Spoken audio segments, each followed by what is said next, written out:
जी अस्सलाम वालेकुम students. Last time हमने टर्मिनल वेलोसिटी को डिस्कस किया। उससे पहले हमने fluid dynamics, fluid statics, drag force, Stokes law की बात की। चूँकि हम फ्लूइड डायनामिक्स सीख रहे हैं तो हम देखेंगे कि फ़्लो करता है जब फ्लूइड, तो वो किस तरह से बिहेव करता है, इसके बारे में हम सीखना चाहते हैं। तो आज हम डिस्कस करेंगे फ्लूइड फ्लो जो होता है वो दो तरह का होता है। एक को हम कहते हैं लेमिनार फ्लो, इसका दूसरा नाम स्ट्रीमलाइन फ्लो है, या इसको हम स्टेडी फ्लो ऑफ फ्लूइड कहते हैं। दूसरा है टर्बुलेंट फ्लो, इसको हम इर्रेगुलर फ्लो भी कहते हैं या अनस्टेडी फ्लो। ये जो हमारे पास लेमिनार फ्लो है, इसको हम इस तरह से डिफाइन करते हैं कि such a flow in which every particle that passes through a point moves along exactly the same path as followed by the particle which passes that point early। इस डायग्राम से आप सीख सकते हैं। आपको यहाँ पे एक डायग्राम दिखाई गई है। एक पाइप है और यहाँ पे इसका एरिया ऑफ क्रॉस सेक्शन ज़्यादा है और यहाँ पे एरिया ऑफ क्रॉस सेक्शन कम है। ये कुछ लाइनें यहाँ पे लगाई गई हैं जिनको हम नाम देंगे स्ट्रीम लाइन्स का। ये यहाँ पे लिखा हुआ है कि each particle of fluid moves along a smooth path that is called stream line. कि ये इस तरह का फ्लो है जिसमें हर पार्टिकल जो है वो एक स्मूथ पाथ को फॉलो करता है। ये कोई इर्रेगुलर सा फ्लो नहीं है, बहुत कंटिन्यूटी है इस फ्लो में। इस फ्लो को हम लेमिनार या स्ट्रीम लाइन फ्लो कहते हैं। ये स्ट्रीम लाइंस लगाई गई है। यहाँ पे एरिया ऑफ क्रॉस सेक्शन ज़्यादा है तो इसलिए स्ट्रीम लाइंस थोड़ा दूर बनाई गई। यहाँ पे एरिया ऑफ क्रॉस सेक्शन कम है तो स्ट्रीम लाइंस जो है वो करीब हो गई। फ्लूइड की स्पीड भी यहाँ बढ़ जाती है। आने वाले टॉपिक में हम ये सीखेंगे इक्वेशन ऑफ कंटिन्यूटी में। अब ये जो डेफिनेशन है इसको हम यहाँ इस तरह से सीख सकते हैं कि यहाँ पे एक पॉइंट कंसीडर कर लें, पी पॉइंट है। इस पी पॉइंट से एक पार्टिकल गुजरा है फ्लूइड का, वो आगे जा रहा है ऐसे। उसके बाद जो पी पॉइंट से पार्टिकल गुजरेगा वो एग्जैक्टली उसके पीछे पीछे ही जाएगा। ऐसा नहीं हो सकता इस फ्लो में कि भाई इस पॉइंट से जो पार्टिकल्स गुजर रहे हैं वो डिफरेंट डायरेक्शंस में जाएं। अगर एक पार्टिकल एक टाइम में यहाँ से गुजर गया है, उसके बाद जो पार्टिकल आएगा वो भी उसी रास्ते को फॉलो करेगा, यानी कि उसी स्ट्रीम लाइन को फॉलो करेगा। ये नहीं कि एक पार्टिकल इधर चला गया दूसरा इधर चला जाएगा, ऐसा नहीं होगा।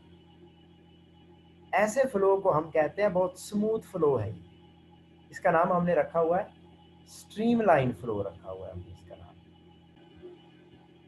और इस फ्लो में, इस तरह के फ्लो में हर पार्टिकल जो है फ्लूइड का एक स्मूथ पाथ में जा रहे हैं, ऐसे मिक्सअप नहीं हो रहे पार्टिकल्स। ऐसे फ्लूइड का नाम हमने लेमिनार या स्ट्रीमलाइन फ्लो रखा। नेक्स्ट पॉइंट है कि जब स्पीड स्लो होती है उस वक्त ये कंडीशन जो है वो फुलफिल हो रही होती है कि पार्टिकल्स बहुत स्मूथली फ्लो कर रहे हैं। जैसे पानी है, किसी नहर में चल रहा है और बहुत स्लो चल रहा है तो बहुत स्मूथ फ्लो होगा, उसमें गर्गल्स वगैरह प्रोड्यूस नहीं होंगे, आपको आवाज़ें नहीं आएंगी उसमें। लेकिन अगर हाइट से पानी गिरता है, नहर है, हाइट है, तो हाइट से नीचे पानी गिरता है तो फिर आपको वहाँ पे आवाज़ प्रोड्यूस होती दिखती है। वहाँ पे जो फ्लो है वो स्मूथ नहीं रहता, वो स्ट्रीमलाइन नहीं रहता, बल्कि वो हो जाता है इर्रेगुलर फ्लो, जिसका नाम हमने रखा हुआ है इर्रेगुलर फ्लो या टर्बुलेंट फ्लो। तो ये जो फ्लो है लेमिनार फ्लो, इसमें स्लो स्पीड होती है। स्लो स्पीड से अगर मोशन हो रही है, फ्लूइड मूव कर रहा है, तो फिर वो जो उसका फ्लो होगा उसको हम स्ट्रीमलाइन फ्लो कह सकते हैं, बड़ा स्मूथ हो। और स्मूथ फ्लो की वजह से जो फ्रिक्शनल फोर्सेस हैं वो बहुत कम होती हैं पार्टिकल्स के दरमियान। तो फ्रिक्शन की फोर्स जो है वो मिनिमम होती है, बहुत ही स्लोली पार्टिकल्स मूव कर रहे होते हैं, वो कोलिजन्स भी बहुत कम कर रहे होते हैं, स्मूथ फ्लो हो रहा होता है। लेकिन अगर स्पीड जो है एक क्रिटिकल वेलोसिटी से, एक खास वेलोसिटी से बढ़ जाए, तो फिर वही गर्गल्स और आवाज़ें प्रोड्यूस होना शुरू हो जाती हैं। वाटर जैसे फ्लो करता है नहर में, दरिया में या किसी ड्रेन में, वाटर फ्लो कर रहा है और आपको उसकी आवाज़ भी आ रही है। और आप देखते हैं कि वो जो फ्लो है उसका स्ट्रीम लाइन नहीं है, मतलब वो स्टेडी नहीं है, वो स्मूथ नहीं है। तो स्पीड अगर ज़्यादा हो जाएगी तो फिर वो स्मूथनेस नहीं रहेगी। अब ये कंडीशन नहीं रहेगी कि एक पार्टिकल जो है वो गुजरा है एक पॉइंट से तो दूसरा पार्टिकल जो गुजरेगा वो भी उसके पीछे जाएगा। ऐसा ज़रूरी नहीं है। जैसे यहाँ पे रास्ते में कोई ऑब्स्टेकल रख दी है, पाइप है पानी का, उसमें रास्ते में कोई ऑब्स्टेकल रख दी है, तो अब पानी जो है यहाँ से जाएगा, फ्लूइड यहाँ से जाएगा और यहाँ जाके कोलाइड करेगा, कोलिजन करेगा, मिक्सअप हो जाएंगी स्ट्रीम लाइन्स यहाँ जाके। इस तरह का जो फ्लूइड है, फ्लो जो, उसको हम कहते हैं टर्बुलेंट फ्लो है, या हम कहते हैं अनस्टेडी फ्लो है, या हम कहते हैं इरेगुलर फ्लो है। और इरेगुलर फ्लो की वजह से फ्रिक्शन जो है उसकी वैल्यू भी बढ़ जाती है, फ्रिक्शन भी इंक्रीज कर देती है। तो ये शॉर्ट क्वेश्चन आता है 2 नंबर का कि आप लेमिनार और टर्बुलेंट फ्लो के दरमियान डिफरेंस बताएं। और इसमें से फिर एमसीक्यू भी बन सकता है कि जो लो स्पीड के ऊपर फ्लो जो है फ्लूइड का, वो लेमिनार होता है या टर्बुलेंट होता है। और ऐसे ही स्मूथ फ्लो कौन सा होता है, टर्बुलेंट होता है या लेमिनार फ्लो जो है वो स्मूथ होता है। ऐसे ही आइडियल फ्लूइड लिखा हुआ नीचे। आइडियल फ्लूइड क्या होता है, हमने जब इसका इंट्रोडक्शन पढ़ा इस टॉपिक का, तो वहाँ भी हमने कहा कि ये जो फ्लूइड डायनामिक्स है ये बहुत आसान नहीं है सब्जेक्ट। फ्लूइड की डायनामिक्स को समझना मुश्किल है, लेकिन हम चंद एक असम्पशंस पे बेस करके चलते हैं इसको सीखने के। और उन असम्पशंस को अगर आप कंसीडर कर लें तो फिर जो है उसको समझना आसान हो जाता है। जैसे नेक्स्ट हम इक्वेशन ऑफ कंटिन्यूटी पढ़ेंगे, उसके बाद हम पढ़ेंगे बर्नौली इक्वेशन पढ़ेंगे। तो हम कुछ कंसिडरेशंस करके चलेंगे, कुछ असम्पशंस करके चलेंगे, यानी कि हम कंसीडर करेंगे कि फ्लूइड आइडियल है। और आइडियल फ्लूइड ऐसा होता है जो इन 3 कंडीशंस को फुलफिल करता है या सेटिस्फाई करता है। पहली कंडीशन ये है कि फ्लूइड जो है उसको नॉन विस्कस होना चाहिए। नॉन विस्कस का मतलब है कि फ्लूइड्स की लेयर्स के दरमियान फ्रिक्शनल फोर्स नहीं होनी चाहिए, अट्रैक्शन नहीं होनी चाहिए, यानी कि विस्कोसिटी 0 होनी चाहिए। ऐसा फ्लूइड जिसकी विस्कोसिटी 0 हो। और दूसरी कंडीशन ये है कि उस फ्लूइड को इनकम्प्रेसिबल होना चाहिए। अगर वो फ्लूइड इनकम्प्रेसिबल है, कंप्रेस नहीं होता, मतलब उसकी डेंसिटी कांस्टेंट रहती है, तो हम कहेंगे कि वो आइडियल फ्लूइड है। और तीसरी कंडीशन ये है कि जब वो फ्लो करे किसी पाइप में, हम कंसीडर करें कि फ्लूइड फ्लो कर रहा है, तो उसका जो फ्लो हो वो स्टेडी हो, उसकी मोशन स्टेडी हो। ये 3 कंडीशंस हैं आइडियल फ्लूइड की। अगर कोई फ्लूइड इन 3 कंडीशंस को फुलफिल करता है तो हम कहेंगे कि ये आइडियल फ्लूइड है। और आइडियल फ्लूइड की बेस पे ही हम फिर इक्वेशन ऑफ कंटिन्यूटी को डिस्कस करेंगे, वो law of conservation of mass से रिलेटेड है। ऐसे ही हम बर्नौली इक्वेशन को डिस्कस करेंगे, लॉन्ग क्वेश्चन है इस चैप्टर का, और वो भी जो है law of conservation of energy की बात करती है। तो उसमें भी हम आइडियल फ्लूइड को कंसीडर करके जो है बात शुरू करेंगे। तो आइडियल फ्लूइड की 3 कंडीशंस हैं, ये आप याद रख लें शॉर्ट क्वेश्चन के तौर पर और एमसीक्यू के तौर पर भी हमें कह सकते हैं कि आइडियल फ्लूइड की कंडीशंस हैं नॉन विस्कस हो, इनकम्प्रेसिबल हो और फ्लूइड मोशन स्टेडी हो। और चौथी ऑप्शन दे सकते हैं ऑल ऑफ दिस। तो इस तरह से आप इसको याद रखें। अब हम लोगों ने शुरू किया है फ्लूइड डायनामिक्स, तो हमने जैसे स्टोक्स लॉ पढ़ा, ड्रैग फोर्स पढ़ी, इससे रिलेटेड आप कुछ शॉर्ट क्वेश्चंस भी तैयार कर। जैसा ये क्वेश्चन लिखा है, state the Stokes law, right it's mathematical form, also give its limitations. Stokes law क्या होता है? तो ये हमने डिफाइन किया है कि भाई अगर कोई पार्टिकल है जिसका कोई मास m है और उसका रेडियस r है, स्फेरिकल पार्टिकल है, और v वेलोसिटी से या स्लोली वो मूव कर रहा है मीडियम में जिसकी विस्कोसिटी ईटा है, तो फिर आप उसके ऊपर लगने वाली जो ड्रैग फोर्स है उसको लिख सकते हैं। Drag force is equal to 6 pi eta are v. 6 pi eta are v आपने लिख लिया। उसके बाद कहता है इसकी लिमिटेशंस क्या है।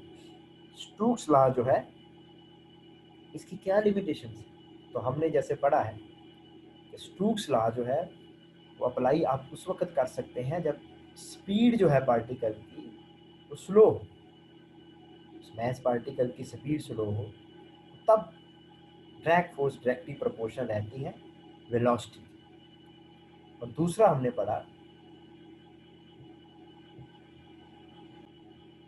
कि जो पार्टिकल है वो स्फेरिकल होना चाहिए।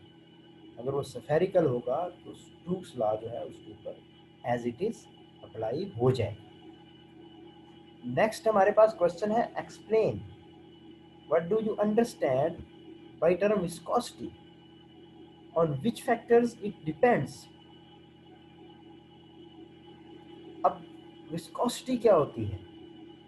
जो फ्लूइड है उसकी लेयर्स के दरमियान जो फ्रिक्शन की फोर्स है उसका नाम हमने रखा हुआ है कि ये विस्कोसिटी है। और फिर कहता है किन फैक्टर्स पे डिपेंड करती है। जैसे हमने पढ़ा कि भाई जो विस्कोसिटी है वो नेचर ऑफ मीडियम पे डिपेंड करती है। और दूसरा पॉइंट हमने पढ़ा कि टेम्परेचर पे डिपेंड करती है। जैसे लिक्विड्स है, उनका टेम्परेचर इंक्रीज करने से विस्कोसिटी डिक्रीज होती है, और जो गैसेज हैं उनका टेम्परेचर इंक्रीज करने से विस्कोसिटी इंक्रीज होती है, कोलिजन ज़्यादा होना शुरू होता है। नेक्स्ट क्वेश्चन है, what is meant by drag force. तो ड्रैग फोर्स क्या होती है? तो रिटार्डिंग फोर्स होती है जब पार्टिकल फ्लूइड में मूव करता है तो उसके ऊपर जो फ्लूइड रिटार्डिंग फोर्स लगाता है उसका नाम हमें ड्रैग फोर्स है।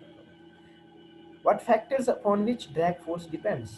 स्टोक्स लॉ ही हमें बताता है F is equal to 6 pi eta are V. Drag force eta पे डिपेंड करती है, यानी कि विस्कोसिटी ऑफ मीडियम पे डिपेंड करती है। और ड्रैग फोर्स जो है फिर डिपेंड करती है size of particle. Drag force depend करती है वेलोसिटी या स्पीड पे भी डिपेंड करती है। तो ये आप इसमें लिखिए। नेक्स्ट है, why fog droplet appears to be suspended in air. Fog droplet जो है, जैसे सर्दियों में धुंध पड़ती है, बहुत मिस्ट होती है, धुंध होती है, तो हमें ऐसा लगता है कि ये सारे पार्टिकल जो हैं फॉग के, ये सस्पेंड हुए पड़े हैं, गिरते ही नहीं है नीचे। हमें ऐसा क्यों लगता है? तो वजह इसकी ये है कि जो फॉग ड्रॉपलेट्स हैं उनका मैस बहुत कम होता है, जिस वजह से उनका वेट कम होता है। वेट कम होने की वजह से जल्द ही ड्रैग फोर्स वेट के बराबर हो जाती है और बहुत कम टर्मिनल वेलोसिटी गेन करते हैं। आपको पता है जिस ऑब्जेक्ट का वेट ज़्यादा होगा वो ज़्यादा टर्मिनल वेलोसिटी गेन करेगा, जिसका वेट कम होगा तो टर्मिनल वेलोसिटी भी कम गेन करेगा। तो बहुत कम टर्मिनल वेलोसिटी गेन करते हैं और उस टर्मिनल वेलोसिटी से स्लोली वो नीचे मूव कर रहे होते हैं, डाउनवर्ड मूव कर रहे होते हैं। तो हमें ऐसा लगता है कि वो सस्पेंड हो गए हैं। ऐसे ही आप एग्जाम्पल नंबर 6.1 इसको तैयार करें, इसको हम डिस्कस कर लेते हैं। A tiny water droplet of radius 0.010 centimeter descends through air from a high building.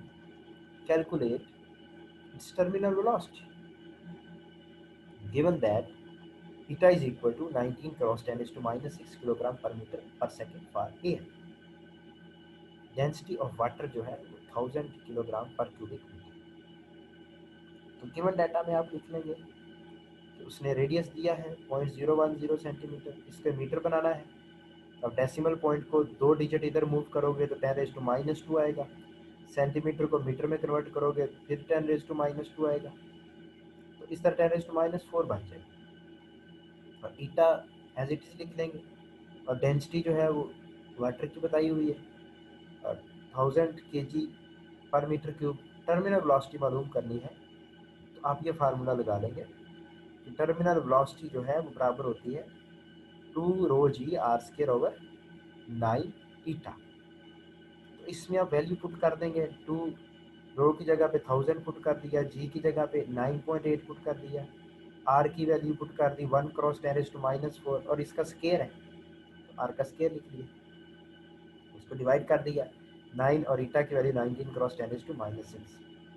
ये 10⁻⁴ का स्केयर जो है 10⁻8 बन जाएगा, ये -6 ऊपर चला जाएगा, +6 बन जाएगा तो -2 बचेगा। यहाँ से फिर 10⁻3 आएगा। तो सॉल्व करके आंसर जो है वो आ जाएगा 1.1 मीटर पर सेकेंड। ऐसी आप न्यूमेरिकल प्रॉब्लम सॉल्व कर लें। 6.1 A certain globular protein particle has density of 1246 kilogram per cubic meter. It falls through pure water of viscosity 8.0 cross 10⁻⁴ kilogram per meter per second with terminal speed of 3.0 centimeter per hour. Find radius of particle. तो density दी गई है, ईटा दिया गया है, ऐसे ही आपको speed terminal velocity दी है 3.0 cross 3.0 centimetre per hour. Centimetre को मीटर में कन्वर्ट करना है तो 100 से डिवाइड कर लो, और आर जो है इसको सेकंड में कन्वर्ट करना है तो 3600 से मल्टीप्लाई कर लो। इसको 3 को फिर इस सारे पे डिवाइड कर दो, 3600 और ये भी 100, इस सब से डिवाइड करने के बाद जो आंसर आया है वो 8.33 क्रॉस 10⁻⁶ मीटर पर सेकेंड आया। रेडियस मालूम करना है तो टर्मिनल वेलोसिटी का फार्मूला जैसे हमने यहाँ लिखा है 2ρg r² 9 ईटा, यही लिखे। यहाँ से 9 ईटा को इधर ले जाएं, 2ρg को नीचे ले आए तो r आ जाएगा 9 ईटा vt/2ρg। तो स्क्वायर रूट आ जाएगा r स्क्वायर, तो r मालूम करना है तो स्क्वायर रूट ले लें दोनों साइड में। तो वैल्यूज पुट कर दें आप सिंपली, वैल्यूज को पुट करके सॉल्व करके इसका स्क्वायर रूट लेंगे तो आंसर आ गया 1.56 क्रॉस 10⁻⁻6 मीटर। तो स्टूडेंट्स ये था आज का हमारा टॉपिक, और इसको आप बहुत अच्छे से तैयार करें, न्यूमेरिकल प्रॉब्लम्स को भी साथ में आप शार्ट क्वेश्चंस को भी। और ये जो हमने क्वेश्चन जो 2 पढ़े हैं, लैमिनार टर्बुलेंट फ्लो और आइडियल फ्लो, इसको भी आप अच्छे से तैयार कर लें। अल्लाह हाफिज़।